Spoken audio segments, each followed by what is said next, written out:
Middle east जंग के बीच भारत के साथ साथ कई अन्य देशों पर भी एलपीजी का संकट बढ़ा है। एलपीजी की किल्लत होने के कारण भारत में कई कंपनियों ने नए नियम लागू कर दिए। एलपीजी का खतरा देश के कई राज्यों को भुगतना पड़ा, जिसका असर स्ट्रीट फूड पर भी पड़ा और कई होटलों में भी प्रतिबंध लगाए गए।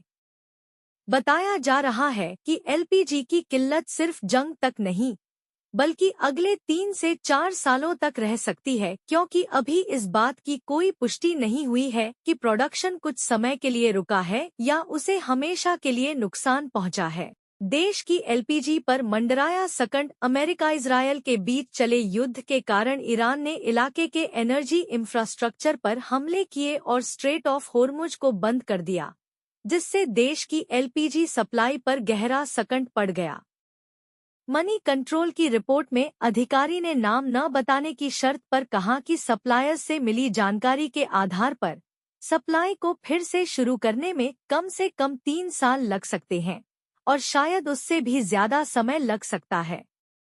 उन्होंने भारत के बढ़ते इंपोर्ट रिस्क और कॉस्ट के दबाव की ओर इशारा किया। भारत में कितनी है एलपीजी की मांग? मार्च महीने से लेकर अब तक घरेलू सिलेंडरों में 60 रुपए की वृद्धि हुई, जबकि कमर्शियल सिलेंडरों की कीमतों में 115 रुपए बढ़ गए हैं।